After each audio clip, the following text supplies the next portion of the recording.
एक युवक बहुत गरीब था। वो नौकरी पाना चाहता था, लेकिन उसके पास आगे की पढ़ाई के पैसे बिल्कुल नहीं थे। पढ़ने में उसको बहुत तकलीफ होती थी क्योंकि ध्यान भटकता था। गरीबी की वजह से परेशान था। उसके किसी पड़ोसी ने उसको बोला कि तू एक काम क्यों नहीं करता। युवक ने बोला क्या? बोला कि तू एक काम कर, अपने शहर में जो सरकारी दफ्तर है ना, वहां पर जो सबसे बड़े अफसर हैं उनसे जाकर के तू उनसे कुछ सलाह ले, कुछ हेल्प मांग। युवक गरीबी से परेशान था और कोशिश कर करके थक चुका था, तो सोचा चलो मदद मांग लेते हैं अधिकारी साहब से। अगले दिन सुबह वो युवक नहा धोकर तैयार होकर उस सरकारी दफ्तर में उस बड़े अधिकारी से मदद मांगने के लिए पहुंचा कि कुछ सलाह मिल जाए, कुछ पैसा मिल जाए। लेकिन वो बड़े अधिकारी उस वक्त ऑफिस में नहीं थे। तो पियोन ने जवाब दिया कि वेट कर लो, थोड़ा सा आते ही होंगे बस। युवक घबराया हुआ था कि इतने बड़े साहब से वो कैसे बात करेगा, और वो इतना घबराया हुआ था कि घबराहट में वो साहब की ऑफिस में साहब की खाली कुर्सी पे ही बैठ गया और साहब का इंतजार करने लगा। उसको पता भी नहीं था कि वो साहब की कुर्सी पे ही बैठा है। थोड़ी देर में साहब दफ्तर में पहुंचे तो देखा कि एक नौजवान युवक उनकी कुर्सी पे बैठा है। साहब का गुस्सा 7वें आसमान पे चढ़ गया। साहब उस पे चिल्ला बैठे, तुम कौन हो? तुम्हारी हिम्मत कैसे हुई मेरी कुर्सी पे बैठने की? तुम इसके लायक नहीं हो, दफा हो जाओ यहां से, 2 कौड़ी के आदमी पता नहीं कहां कहां से आ जाते हैं। युवक पहले से घबराया हुआ था, अब तो उसकी जान ही निकल गई थी। वो नजर झुकाकर हड़बड़ाता हुआ वहां से लौट करके वापस आ गया। उसको बहुत रोना आया, बहुत गुस्सा भी आया अपनी किस्मत पे। लेकिन इस पूरे घटनाक्रम की वजह से उसके मन में वो एक बीज पड़ चुका था जिसकी उसको बहुत समय से तलाश थी। उसके कानों में उस साहब की एक एक गाली गूंज रही थी। अब वो ठान चुका था कि अब चाहे कुछ भी हो जाए, मैं उस कुर्सी के लायक बन के रहूंगा।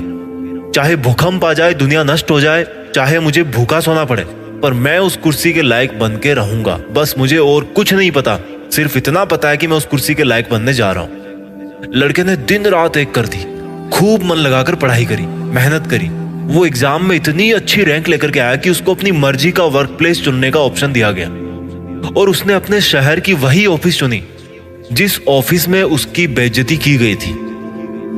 वो जब वहां पे अपने पहले दिन पहुंचा तो वो जो पुराने वाले साहब थे ना, जिनका रिटायरमेंट का टाइम आ गया था और जिनकी जगह लेने के लिए यह इतनी कम उम्र का युवक जा रहा था, उन साहब ने युवक की बहुत प्रशंसा की और एक सवाल पूछा कि जिस दिन मैंने तुम पर गुस्सा किया, उस दिन अगर तुम चाहते तो मुझे पलटकर जवाब दे सकते थे, क्योंकि मैंने तुम्हें बहुत भला बुरा कहा था, लेकिन तुमने ऐसा क्यों नहीं किया? उस युवक ने मुस्कुरा करके जवाब दिया कि सर, वैसे तो मैं उस दिन आपसे बहुत छोटा आदमी था, लेकिन अगर मैं फिर भी हिम्मत करके आप पर गुस्सा किया होता तो आज मैं आपकी इस कुर्सी के लायक कभी नहीं बन पाता। क्योंकि जो ताकत, जो हिम्मत मुझे इस कुर्सी के लायक बना पाई है ना, अगर मैं आप पर उस टाइम गुस्सा किया होता तो वो जो ताकत थी उसी वक्त वो बर्बाद हो जाती। उस क्रोध को, उस ताकत को मैंने संभाल कर रखा, मैंने पाल कर रखा कि मैं कैसे नहीं बन सकता इस कुर्सी के लायक। उस गुस्से वाले दिन से लेकर के आज तक मुझे वो आपकी सब गालियां याद रही, और आपकी उन गालियों की वजह से ही मेरे अंदर क्रोध बना। उनकी वजह से ही मैं कई रातें बिना सोए, बिना खाए भी मेहनत करता रहा। उस पुराने अफसर ने उसको बहुत शाबाशी दी और उस दिन के लिए माफी भी मांगी, और उस दिन से उस शहर को एक नवयुवक अधिकारी मिला जिसने क्रोध को सही काम में लेना सीखा। दोस्तों, मैं नहीं कहता कि आप गुस्सा कंट्रोल करो या गुस्सा ना करो। मैं आपको इतना जरूर कहना चाहता हूं कि जब भी आपको गुस्सा है, आप उस गुस्से की ताकत को पहचानो। आप उस गुस्से को जिंदगी के सबसे बड़े मोटिवेशन में बदल दो कि अगर आज मेरा ये काम बिगड़ा है ना, जिसकी वजह से मुझे गुस्सा आ रहा है, तो मैं इतनी मेहनत करूंगा, इतनी अपनी औकात बढ़ाऊंगा कि ये जो दुनिया है इसकी कोई हैसियत नहीं होगी मेरा कोई काम बिगाड़ने की। मैंने कोई सर्वे तो नहीं किया, लेकिन जहां तक मुझे लगता है, और आपको भी शायद ऐसा ही लगता होगा, कि आपके जो 90% गुस्से के जो रीजन है ना, वो यार इतने भी बड़े नहीं है जितनी बड़ी आप उनके लिए रिएक्शन देते हो। आप बिना फालतू, बिना सोचे समझे अपनी वो जो इतनी बड़ी एनर्जी है उसे ऐसे ही बर्बाद कर देते हो। वो सामने वाला कौन होता है आपकी एनर्जी बर्बाद करने वाला? क्या आप इतने बेवकूफ हो कि जो ताकत आपकी जिंदगी बना सकती है उसको ऐसे ही बर्बाद करते रहोगे? किसी ने थोड़ा सा काम क्या बिगड़ा आपका, उसके ऊपर चढ़ गए। आप भी तो गलती करते हो ना, आप कौन से कंप्यूटर हो? और कंप्यूटर में भी तो खराबियां आती है, ऐसे चिल्लाने की क्या जरूरत है? एक शिष्य ने अपने गुरुजी से पूछा कि जब 2 लोगों को गुस्सा आता है तो वो ऊंची आवाज में बात क्यों करते हैं, जबकि वो गुस्सा करते टाइम तो आमने सामने खड़े होते हैं, कम वॉल्यूम में भी बात कर सकते हैं। गुरुजी ने बड़े प्यार से कहा कि जब इंसान गुस्सा करते हैं ना बेटा, तो वो इतने करीब नहीं होते जितने वो दिखते हैं। उनके जो दिलों की दूरियां हैं वो बहुत ज्यादा बढ़ जाती है। और जब दूरी बढ़ जाती है तो दूसरे बंदे को ऊंची आवाज में बोल के ही सुनाना पड़ता है, नहीं तो सुनाई नहीं देगा, वहां तक आवाज नहीं पहुंचेगी। गुस्सा करने का मतलब है कि आप जैसा कमजोर इंसान ना इस दुनिया में कोई नहीं है। और आप क्या सोचते हो, गुस्सा करके आप बड़े बन जाते हो? कोई अगर आप पर गुस्सा करता है तो आप कितनी मन ही मन में उसको गालियां देते हो, क्या वो नहीं देता होगा आपको? अपने आप को रख के देखो उसकी जगह, उसको कितना बुरा लगता होगा। क्योंकि आपके अधिकतर गुस्से तो उन्हीं पर निकलते हैं जो आपसे ताकत में कम है या जिनको आप अपने से कम समझते हो। और अगर आपसे वो ताकत में कम है तो क्या आपका लेवल भी उतना कम हो गया कि आप उसकी बराबरी करोगे? और अगर आपको लगता है कि आप उससे बड़े हो तो प्रूफ करके दिखाओ ना भाई। ऐसे बोलकर थोड़े प्रूफ होता है। हिम्मत है तो अपने दम पर उसके जितना बड़ा बन के दिखाओ। गुस्सा करना किसी भी एंगल से यह साबित नहीं करता कि तुम बड़े हो और सामने वाला छोटा। आप अगर किसी पर गुस्सा करते हो, रीजन चाहे कुछ भी हो, अगर वो सामने वाला बंदा आपको माफ भी कर देता है ना, तो वो उन बातों को नहीं भूलता जो आपने क्रोध में आकर के उसको बोल दी है। एक बच्चे को बात बात पर गुस्सा आता था। उसके पिताजी उसको एक बाबा जी के पास लेकर के गए और बाबा जी से बोले कि बाबा जी मेरे बच्चे को ना बहुत गुस्सा आता है, इसको ठीक कर दीजिए। तो बाबा जी ने बच्चे को एक थैला पकड़ाया और उस थैले में बहुत सारी कीलें थी और एक हथौड़ा था। बोला बेटा जब जब तुम्हें गुस्सा आए ना, तुम्हारे घर के 500 मीटर के बाद में जो भी कोई पहला पेड़ हो, उस पेड़ पर जाकर के एक कील ठोकर के आ जाना। बच्चे और पिताजी घर पे आ गए वापस। बच्चे ने पहले दिन में 20 कील ठोक डाली, अगले दिन भी उसने 20 कील ठोक डाली। दिन में 20 बार गुस्सा किया। धीरे धीरे बच्चे को समझ में आने लगा कि जितनी ताकत मुझे वहां पे जाके कील ठोकने में लगती है ना, उतनी ताकत गुस्से को कंट्रोल करने में नहीं लगती। और इस तरह से बच्चे ने अपना गुस्सा कंट्रोल करना धीरे धीरे शुरू कर दिया। 1 महीने बाद ऐसा दिन आया जब उस बच्चे ने एक भी कील नहीं ठोकी, क्योंकि उसको एक बार भी गुस्सा नहीं आया। बच्चा और उसके पिताजी खुशी खुशी बाबा जी के पास थैंक यू बोलने के लिए पहुंचे।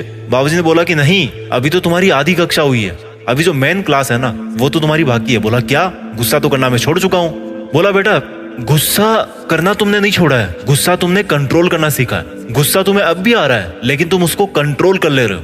अब कल से जब भी तुम्हें गुस्सा आए और तुम उसको कंट्रोल कर लो, और जब तुम्हें पता पड़े कि मैंने गुस्सा कंट्रोल कर लिया है, तब तब उस पेड़ के पास में वापस जाना और एक कील वापस निकाल करके ले आना। जब जब तुम्हें गुस्सा आए और तुम उसको कंट्रोल कर लो, तब तब एक एक कील वापस निकाल के ले आना। और जब तुम्हारा वो बैग वापस भर जाए तब मेरे पास में वापस आना। बच्चा सोचा क्या आफत आई है यार, गुस्सा करना मैं तो छोड़ चुका था। बट कोई नहीं, बाबा जी ने गुस्सा कंट्रोल करना सिखाया तो चलो इतना और कर देते हैं, क्या दिक्कत है, 1 महीना और लगेगा। बच्चा और उसके पिताजी वापस घर आ गए। अब बच्चे को जब जब भी गुस्सा आता और बच्चा जब जब गुस्सा कंट्रोल कर लेता, तब तब वो उस पेड़ के पास में वापस जाता और एक कील निकाल के ले आता। लेकिन वो जो एक कील निकालता था उसमें उसके पसीने छूट जाते थे, क्योंकि कील को ठोकना आसान है, निकालना बहुत मुश्किल है। कई बार तो वो बिना कील को निकाले वापस लौट के आता था, क्योंकि उससे वो कील निकल ही नहीं पाती थी। ऐसे करके 1 महीने से भी ऊपर वक्त बीत गया। उसका थैला सिर्फ आधा ही भरा था, यानी कि जितनी कीलें उसने ठोकी थी उसकी आधी कीलें उसने वापस निकाल पाई थी। एक दिन दुखी होकर उसने अपने पिताजी से बोला कि पिताजी मैंने देखो गुस्सा करना तो छोड़ दिया है, जितनी कीलें मुझसे निकल सकती है उतनी मैंने निकाल दी, इससे ज्यादा कीलें मेरे से नहीं निकलती। बोला ठीक है बेटा, चल लेते हैं बाबा जी के पास। बाबा जी के पास गए तो उन्होंने जाते बोला कि ये क्या, मैंने तो तुम्हें पूरा बैग भर के दिया था कीलों का, तुम तो आधा ही वापस लेके आ रहे हो। बोला बाबा जी मैंने बहुत ताकत करी लेकिन फिर भी कुछ कीलें जो वो अंदर ही रह गई। बोला बेटा यही होता है, तुम जो भी गुस्से में बोलते हो ना, उसकी चाहे आप 1000 बार माफी मांग लो, लेकिन उसकी वजह से उसके दिल में जो चोट लगी है ना, उसके दिल में जो कील जाकर के लगी ना, जो अंदरूनी घाव है ना, वो आप कभी भी नहीं भर सकते, चाहे वो बंदा आपको माफ भी कर दे। और जो कील के निकलने की वजह से जो वहां पे छेद बन गया है, उसकी वजह से आपका जो विश्वास है ना, आपका जो रिलेशन है, वो कमजोर पड़ जाता है। बच्चे को अब पूरी तरह से समझ में आ गया। उसको बहुत पश्चाताप हुआ कि मैंने क्यों अपनी जिंदगी में इतना ज्यादा गुस्सा किया। अपने गुस्से को उस वक्त कंट्रोल करना मुश्किल हो जाता है जब वो आ रहा होता है। अगर उसको कंट्रोल करना है ना, तो वो जब गुस्सा आपके अंदर भरना शुरू हो, आपको उसी वक्त रोकना है। अब रोकने का मतलब ये नहीं कि सामने वाले पर चिल्लाए तो नहीं, पर रूम में आकर के अपने आप को बंद कर लिया, बात नहीं कर रहे, मुंह फुला लिया, बिस्तर से उठ नहीं रहे। ये भी तो एक गुस्सा है ना। ये क्या आपकी और अगले वाले की एनर्जी को वेस्ट नहीं कर रहा? गुस्से में चिल्लाओगे तो बाद में पछतावा होगा, और गुस्से में अगर अपने आप को सबसे अलग कर लिया, नाराज हो गए, तो भी तो भैया नुकसान है। गुस्सा चाहे मन में रखो या सामने वाले पे रखो, फायदा किसी में नहीं है मेरे भाई। इसलिए अब मैं आपको एक तरीका बताने वाला हूं जिससे आपके 90% गुस्से छूट जाएंगे, और वो जो 10% फिर बचेंगे ना, वो मैं आपको बताऊंगा कि उनको कैसे काम में लेना है। तो सबसे पहले बात करते हैं कि आप जो डेली लाइफ में गुस्से करते हो, आपके अधिकतर गुस्से हैं, उनको कैसे छोड़ें। छोड़ने के लिए इसका अंदरूनी कारण आपको समझना पड़ेगा। गुस्से का कारण है अपने आप को परफेक्ट समझना।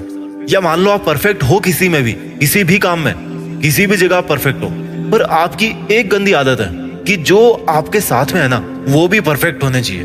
क्यों भाई, अगर वो भी आपकी तरह कोई गलती नहीं करते तो आप में और उनमें क्या फर्क रह जाता।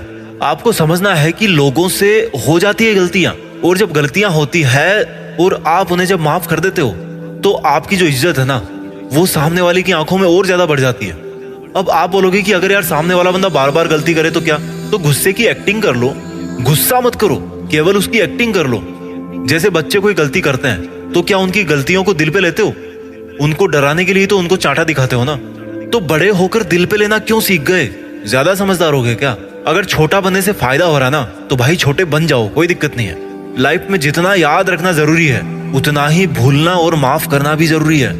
अगर आपको लग रहा है ना कि अगर आपने गुस्सा नहीं किया सामने वाले पे तो कुछ बहुत बड़ी गड़बड़ हो जाएगी, किसी का बुरा हो जाएगा, तो आपको वहां पर रिस्पॉन्ड करना ही पड़ेगा। रिएक्शन नहीं देनी, ध्यान रखना, रिस्पॉन्ड करना है। जहां पर इमोशन जुड़ जाते हैं ना, बातें जब दिल पे टच होने लगती है ना तो वहां पे भाई दिक्कत होती है। सांसें फूलने लगती है, पैर कांपने लगते हैं। आपको रिएक्शन नहीं देनी, रिस्पॉन्ड करना है, सिर्फ एक्टिंग करनी है। केवल उस एक्सेप्शनल केस में जिसमें अगर आपने सामने वाले को नहीं रोका, उसको आपने गुस्से से नहीं दबाया, तो जैसे मान लो वो किसी का गला पकड़ सकता है, किसी को मार सकता है, सिचुएशन से आपको समझ में आ जाएगा। और जब आपको रियल वाला गुस्सा है या आपका दिल बहुत दुखी हो, जो हजारों गुस्सों में से कोई एक गुस्सा होता हो, तो वो जो गुस्सा है ना, उस गुस्से को आपको अपने सबसे बड़े मोटिवेशन में बदलना है। जैसे मान लो किसी ने आपकी बहुत बड़ी बेइज्जती कर दी, तो आपको सोचना है कि ऐसा क्या नहीं है मुझ में कि मुझे ये दिन देखना पड़ा।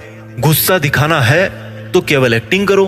अगर गलती से आ भी गया, क्योंकि एक नॉर्मल इमोशन है, जैसे हम हंसते हैं, हम रोते हैं, दुखी होते हैं, तो उसी तरह से ये भी एक तरह का इमोशन है। तो अगर गुस्सा आ भी गया गलती से, तो उसको यार सही जगह पे काम पे लगाओ ना। यार कपड़े धो लो, जिम में चले जाओ, गुस्से को ही बर्न कर दो पसीने से। फायदा भी हो जाएगा, किसी का नुकसान भी नहीं होगा और गुस्सा भी शांत हो जाएगा। जो एड्रिनलिन और कार्टिसोल हार्मोन होता है ना, वो बनता है आपकी बॉडी में जब आप गुस्सा करते हो। वो आपकी मसल्स में बहुत काम करवाने वाली ताकत भर देता है। एक बार उसको काम में लेकर के देखो, बहुत सारा फिजिकल आउटपुट आएगा। लेकिन ये क्या तरीका है? गाली दे दी, नाराज हो गए, खाना नहीं खा रहे, सो नहीं रहे, या सो ही रहे हो, मुंह फुलाकर बैठे हो। ये जो आपके अंदर ओवर सेल्फ एस्टिमेटेड सेंस है ना, उसको यार कम कर लो थोड़ा। आपका जो काम बिगड़ने पे गुस्सा आता है, उस काम को बिगाड़ने वाला रीजन इतना स्पेशल नहीं होता। जितनी बड़ी आप रिएक्शन देते हो, उस रीजन पे आपको कभी गुस्सा नहीं आएगा।